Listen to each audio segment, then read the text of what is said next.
Assalamualaikum warahmatullahi wabarakatuh. Kami CGP Angkatan 9 dari SMP Negeri 3 Meranggen Demak akan melakukan demonstrasi kontekstual dalam praktek coaching untuk supervisi akademik. Selamat menyaksikan.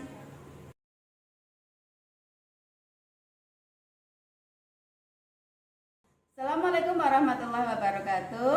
Kami akan mempraktekkan coaching dalam supervisi akademik. Saya Siti Mulyati berperan sebagai observer. Saya Siti Yuleha berperan sebagai coach. Dan saya Nur Ifani Saada berperan sebagai coachee. Ya, selamat menyaksikan. Assalamualaikum Ibu. Ya, kita akan praktik coaching pada siang hari ini. Saya bertindak sebagai observer dalam kesempatan kita kali ini. Coaching kita kali ini melalui alur tirta, di mana alur tirta tersebut terdiri dari tujuan, identifikasi, dan juga rencana aksi dan tanggung jawab.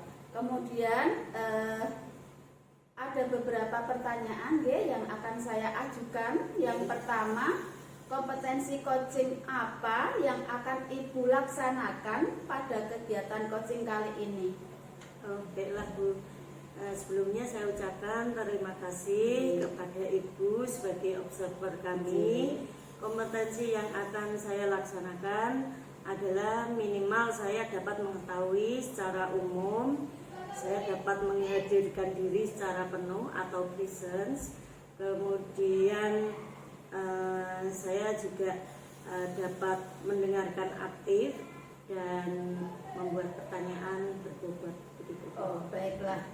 Kemudian pertanyaan kedua, kompetensi yang mana yang nanti akan secara aktif dan spesifik akan Ibu lakukan? Kompetensi yang secara aktif dan spesifik yang akan saya lakukan dalam coaching ini adalah rencana aksi dari coaching, kemudian coaching sharing kepada saya itu. Oh, baik. Tadi dari kompetensi yang secara aktif dan spesifik yang akan panjenengan lakukan adalah rencana aksi, rencana aksi dari coaching. Kemudian sekarang pertanyaan terakhir ya Bu, apa indikator ketercapaian tujuan pengembangan yang Ibu inginkan dari coaching kali ini? Jadi Bu, indikator ketercapaian dari coaching kali ini yaitu saya ingin coaching menemukan sendiri solusi dari permasalahannya. Begitu. Oke. Jadi coaching dapat menemukan solusi dari permasalahannya, ngoten nggih Bu? Betul. Selesai sudah pertanyaan dari saya untuk kegiatan awal ini ya Bu. Silakan ibu-ibu untuk melakukan praktik coaching.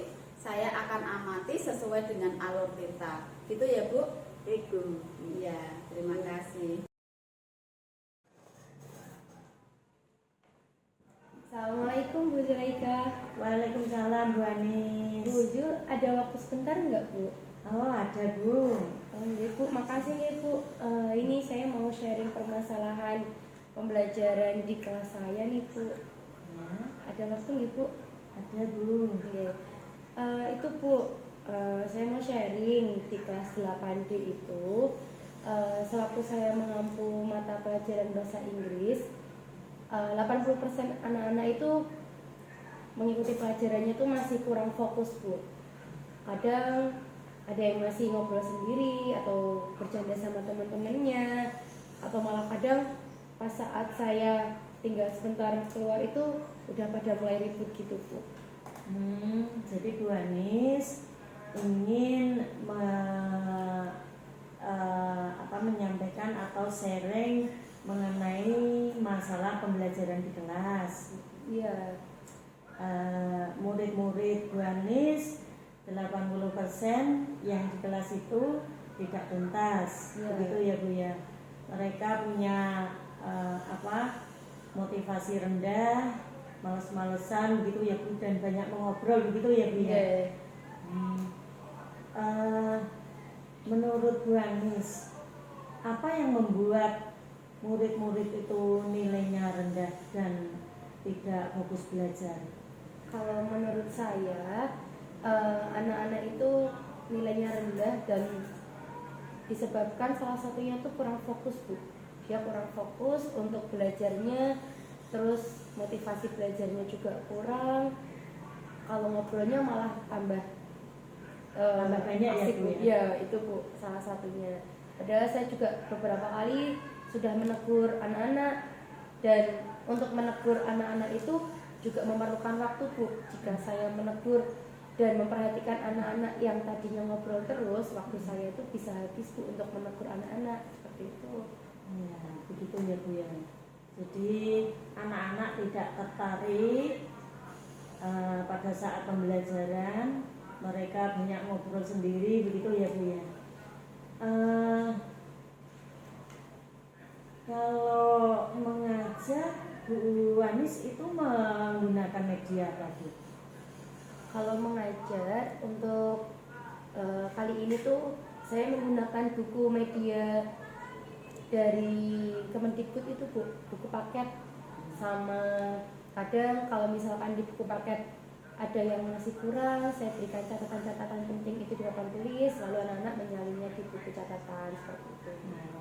Jadi Bu Anis menggunakan satu buku paket dari Kemendikbud, kemudian mencatatkannya di papan tulis dan meminta anak-anak untuk mencatat di buku, begitu ya Bu ya? Gitu. Begitu. Kemudian ada tidak selain itu? Selain itu pernah sih Bu, saya mau menyampaikan materi menggunakan PowerPoint, tapi ya kadang masih ada anak yang ramai sendiri, kurang fokus seperti itu Bu. Begitu ya Bu ya. Kemudian ada tidak metode lain yang Ibu gunakan yang membuat anak-anak tertarik? Paling yang biasa saya gunakan itu menggunakan metode diskusi Bu.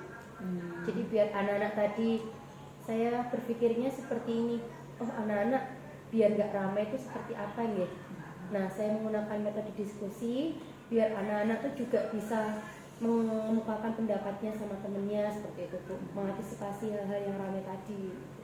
Jadi selain menggunakan satu buku paket, kemudian mencatat dan memberikan pembelajaran dengan berdiskusi begitu, ada enggak selain itu Bu? Ada lagi nggak? Kalau menurut saya apa itu ya Bu, saya perlu menggunakan media pembelajaran yang lebih menarik gitu, seperti saya menayangkan PowerPoint terus berupa animasi video pembelajaran, terus public speaking anak-anak. Jadi anak-anak tuh bisa memperhatikan dan mempelajari, oh bahasa Inggris yang bagus tuh seperti apa, seperti itu gitu. Jadi di sekolah ada proyektor ya Bu ya? Ada proyektor. Ya walaupun di beberapa kelas kadang ada proyektornya tuh yang kurang maksimal Bu fungsinya seperti itu.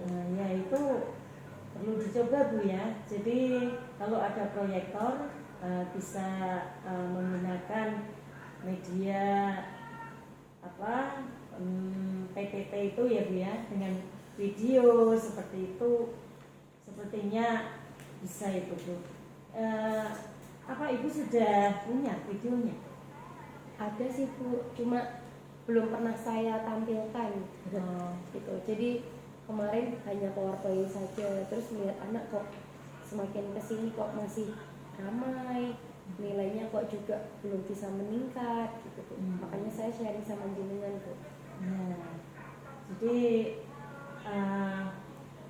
Bu Anis ini ingin menggunakan proyektor dan menampilkan PPT atau video begitu ya Bu ya, agar murid-murid tertarik begitu ya. Ada hal atau cara lain tidak Bu? Kalau melihat situasi kondisi sekolahan tadi yang seperti saya bilang, proyektor di kelas kan kadang ada yang tidak bisa berfungsi dengan maksimal gitu, karena mungkin layarnya blur atau lama nggak digunakan. Nah itu saya tuh punya pemikiran kalau misalkan memanfaatkan handphone anak-anak Bu. Jadi anak-anak kan sekarang sudah kecanduan gadget ya. Jadi saya kira nanti video pembelajaran saya bisa saya linkkan, saya kirimkan ke handphone anak-anak. Jadi anak-anak nanti bisa belajar lewat handphone. Atau selain itu saya bikin kuis evaluasi melalui handphone anak-anak. Menurut jenengan gimana gitu? Bisa? Kalau itu ya mantap Bu, itu bisa dicoba itu Bu. Jadi saya rasa itu ide yang bagus sekali itu Bu. Menurut Bu Anis, dengan cara yang Ibu sampaikan tadi, dengan menggunakan PPT, video, kemudian Ibu juga menggunakan gadget biar anak-anak tidak bosan begitu ya Bu. Jadi dengan pembelajaran berbasis ya IT begitu ya Bu, itu berhasil tidak? Bisa membuat anak-anak bersemangat belajar, tidak malas-malesan, mereka jadi antusias belajarnya, bisa tidak menurut Bu Anis? Ya bismillah sih Bu, insya Allah dari situ nanti anak-anak bisa termotivasi lagi, semangat belajar lagi. Karena mungkin zaman sekarang itu IT itu perlu gitu, jadi biar anak-anak nggak bosan belajarnya. Terus juga anak-anak dari yang kecanduan gadget itu bisa dimanfaatkan untuk pembelajaran. Jadi nggak hanya main game saja, tapi evaluasi pembelajaran juga bisa menggunakan gadget Bu. Jadi bisa dimanfaatkan juga ketika anak-anak membawa HP dan mempunyai HP itu. Ya, baik, luar biasa Bu. Dari apa yang Ibu sampaikan tadi, bisa Ibu simpulkan kira-kira apa metode atau cara yang akan digunakan untuk menyelesaikan masalah tadi Bu? Kesimpulannya, jadi kedepannya mungkin saya sudah mempersiapkan media pembelajaran yang lebih menarik melalui PowerPoint, terus video pembelajaran, evaluasi dengan menggunakan berbasis IT, dengan menggunakan quizzes atau kahat seperti itu Bu. Dan lebih siap lagi dalam mendampingi anak-anak belajar gitu Bu. Jadi biar anak-anak antusias, biar anak-anak tetap happy, senang dan fokus saat belajar. Ya, baik. Jadi komitmen apa yang akan Ibu lakukan selanjutnya? Komitmen saya tadi itu Bu, menampilkan PowerPoint pembelajaran, media pembelajaran berbasis IT, terus mempersiapkan media evaluasinya, alat evaluasinya, sama lebih siap lagi Bu Ya, jadi dalam Ibu rencana pembelajarannya. berkomitmen untuk menyiapkan media-medianya ya Bu ya. Nah, seperti PowerPoint, video, kemudian gadget seperti itu ya Bu. Kemudian nanti dalam pelaksanaan komitmen itu Ibu akan meminta bantuan siapa nih? Insya Allah nanti kalau misalkan saya mengalami kesulitan saat membuat media pembelajaran, saya mau meminta tolong sama Putri Bu, atau enggak Mas Haddad yang di sekolahan itu beliau sebagai ahli IT gitu. Jadi mungkin ketika nanti saya ada kesulitan bisa dibantu oleh beliau-beliau, teman-teman saya. Ya, itu bagus sekali itu Bu. Karena saya pikir nanti Ibu bisa sharing dengan Mbak Tri atau Putri. Saya yakin nanti Bu Anis bisalah menjalankannya dengan baik. Semoga berhasil ya Bu ya. Oke, terima kasih Bu. Terus ini kan Bu Tri, Bu Anis kan sudah menyampaikan solusi-solusinya tadi ya. Terus bagaimana perasaannya sekarang? Saya merasa lebih lega Bu, karena udah hampir 1 semester ini ya Bu, saya tuh bingung jujur harus bagaimana untuk mengatasi anak-anak biar semangat belajar, motivasinya juga meningkat. Setelah saya sharing dengan jenengan, saya lebih lega dan mendapatkan solusinya Bu. Ya, saya juga ikut senang ya Bu ya, saya juga ikut lega. Mudah-mudahan bisa berhasil ya Bu ya. Ya, terima kasih ya Bu Zulaika. Bu Zulaika, terima kasih atas waktunya sudah Sama-sama. mendengarkan sharing saya. Saya mohon pamit dulu Bu. Ini pukul 10 ada jam mengajar di kelas lain lagi. Begitu ya. Semangat ya Bu ya. Saya juga mengucapkan terima kasih. Saya bisa juga dapat dapat ilmu juga, saling berbagi ini ya Bu. Semangat ya Bu mengajarnya. Monggo silahkan kalau mau mengajar. Terima kasih ya Bu. Assalamualaikum. Waalaikumsalam warahmatullahi wabarakatuh. Untuk kita semua, ibu-ibu sudah melakukan praktik coaching yang sangat baik menurut saya, di mana tadi sudah terlihat alur tirtanya, ada tujuan di situ, identifikasi, rencana aksi dan juga tanggung jawab. Dari kedua belah pihak sudah muncul. Kemudian ada pertanyaan untuk ibu sebagai coach yang akan saya sampaikan. Yang pertama yaitu ada indikator keberhasilan dari praktek coaching kali ini. Apa Bu indikatornya?